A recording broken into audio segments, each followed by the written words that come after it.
Dengue के मरीज के प्लेटलेट्स क्यों कम होते हैं। अस्सलाम वालेकुम दोस्तों और साथियों, उम्मीद है कि आप लोग खैरियत से होंगे। और इस वीडियो में जो दो सवाल अक्सर डॉक्टर से किए जाते हैं, ये सवाल डेंगू से मुतालिक हैं। चूंकि डेंगू पाकिस्तान में बहुत ज़्यादा फैल रहा है, हॉस्पिटल भरे हुए हैं डेंगू के मरीजों से, और डेंगू के मरीजों की हालत पहले वाली सीजन के मरीजों से ज़्यादा ख़राब है। क्योंकि देखा ये गया है कि अब की दफ़ा जो डेंगू की जो दूसरी वेव है वो ज़्यादातर लोगों को मुतासर कर रही है, और इनमें अक्सरियत लोगों की है जो पहले भी डेंगू का शिकार हो चुके हैं।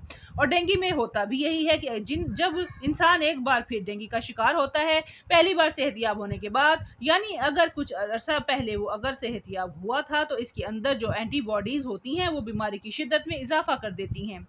जब अगली दफ़ा वो और स्ट्रेन या खसूसी तौर पर डेंगू जो स्ट्रेन 2 होती है, अगर इस से वो मुतासिर होता है, तो यही वजह है कि आज तक डेंगू की वैक्सीन कामयाब ना हो सकी बहुत ज़्यादा। क्योंकि डेंगू की वैक्सीन जब इन लोगों को लगती है जिनको पहले से डेंगू नहीं हुआ होता, ये डेंगू वैक्सीरिया के नाम से मुख्तलिफ नामों से दुनिया में लॉन्च हुई है। तो जो एंटीबॉडीज़ बनती हैं, इनका किरदार बिल्कुल ऐसे ही है जैसे पहली दफ़ा इन्फेक्शन के बाद बनने वाली एंटीबॉडीज़ का। दूसरी दफ़ा इन्फेक्शन होती है तो इन्फेक्शन को बढ़ावा देती है। ये तो थी मुख्तसर सी बात कि डेंगू की वैक्सीन बनने में ये बहुत बड़ी रुकावट सामने आती है। ये वैक्सीन जो लॉन्च हुई भी है, तो वो बड़ा सख्ती से कहा जाता है कि वो शख्स या वो मर्द या वो औरत या वो बच्चा ये वैक्सीन बिल्कुल ना लगवाए जिनको पहले से डेंगू की इन्फेक्शन नहीं हुई। इन लोगों को कहा जाता है कि वैक्सीन लगवाने का जिनको पहले से डेंगू की इन्फेक्शन हो चुकी है, ताकि दूसरी दफ़ा जो डेंगू ज़्यादा शिद्दत से होता है इससे बचत हो जाए। अब आते हैं मेन सवाल की तरफ कि डेंगू के मरीज में प्लेटलेट्स नीचे क्यों आते हैं, फिर वो वापस क्यों कैसे आती है, या वो कौन सा ऐसा ब्लड टेस्ट है जो डेंगू के मरीजों के लिए सबसे अहम है। वो ज़रूर करवाना चाहिए, और हो सकता है कि एक बार से ज़्यादा दफ़ा करवाना पड़े। जो डेंगू के मरीज होते हैं, इनके प्लेटलेट्स नीचे जाने की 2-3 वजूहात होती हैं। एक वजह तो ये है कि डेंगू का वायरस, जिसकी 4 इकसाम हैं, डेंगू 1, 2, 3, 4, ये खुद प्लेटलेट्स हैं। क्योंकि जब ये वायरस मच्छर हमें काटता है, वायरस हमारे जिस्म में जाता है, फिर 3 से 7 दिन के बाद जो इलामात आती हैं, ये जो दरमियान का पीरियड होता है, इसको हम इंक्यूबेशन पीरियड कहते हैं। कोई भी वायरस या बैक्टीरिया जब हमारे जिस्म में जाए और फिर इसकी इलामात ज़ाहिर होना शुरू हों, तो इसके दरमियान का वो वक्फा होता है कि जब वो वायरस या बैक्टीरिया, और यहाँ इस केस में डेंगू वायरस, हमारे जिस्म में हो तो मौजूद है, लेकिन अभी इलामात नहीं आई।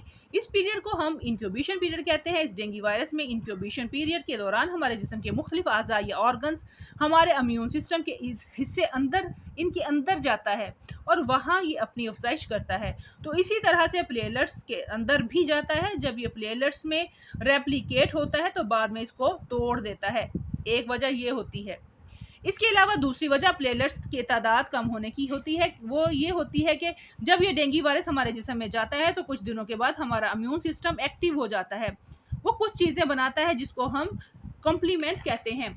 तो वो कॉम्प्लीमेंट्स डेंगू वायरस को मारने के लिए बने होते हैं, लेकिन साथ में ये डेंगू वायरस प्लेटलेट्स के अंदर होता है, तो ये प्लेटलेट्स को भी नुकसान पहुंचाता है। तो ये होती है दूसरी वजह। तीसरी वजह दोस्तों, डेंगू के मरीज के प्लेटलेट्स कम होने की ये होती है कि प्लेटलेट्स बाकी बनते हैं बाकी वाइट ब्लड सेल और रेड ब्लड सेल की तरह, बोन मैरो यानी हड्डियों के गूदे के अंदर।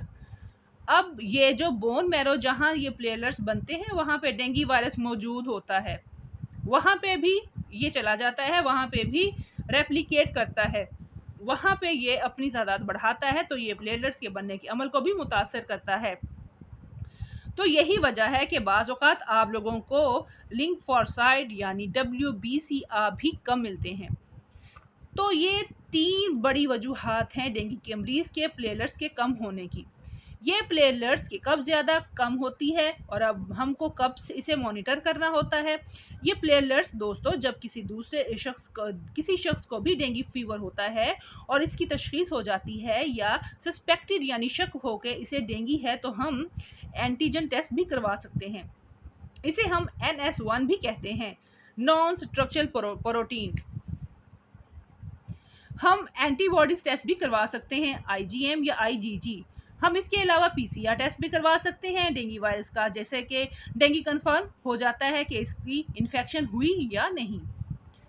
अगर किसी को शक हो कि इसे डेंगू हुआ है या कंफर्म हो जाए कि डेंगू वायरस की वजह से बुखार हो रहा है, तो बुखार के तीसरे दिन से लेकर जब बुखार ख़त्म हो जाता है तो इसके 48 घंटे बाद तक यानी 2 दिन बाद तक रोज़ाना सीबीसी का टेस्ट करवाना चाहिए। ये बहुत ज़रूरी है। सीबीसी से क्या बनता है? कंप्लीट ब्लड सेल कंपाउंड, ये इसका नाम है सीबीसी का। इसका तरीका ये होता है कि ये पूरे पाकिस्तान में 90 रुपये का ब्लड टेस्ट होता है।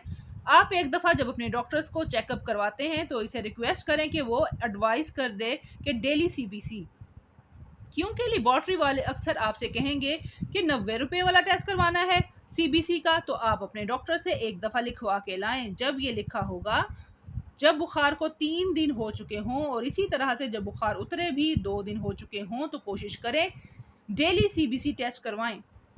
इसके 2-3 फ़ायदे हैं। सबसे बड़ा फ़ायदा ये है कि आपके प्लेटलेट्स को मॉनिटर करते हैं, क्योंकि नॉर्मल शख्स के प्लेटलेट्स की तादाद 1.5 लाख से लेकर 4.5 लाख होती है। जब वो तादाद कम होती है तो आप उसको मॉनिटर करते हैं, क्योंकि 50,000 तक आम लोगों को कोई नुकसान नहीं होता। 50,000 से कम कहीं से ब्लीडिंग कम का होने का ख़तरा होता है। जिस्म पर सुर्ख रंग के धब्बे बन सकते हैं, आपके थूक में खून आ सकता है और आपके स्टूल यानी पखाना में के रास्ते से खून आ सकता है। ऐसी सूरत में लाजमी हॉस्पिटल दाखिल हो जाएं। दोस्तों, अपना और अपने इर्द गिर्द के माहौल का और अपने इर्द गिर्द के लोगों का बहुत ख्याल रखें। अल्लाह हाफिज़।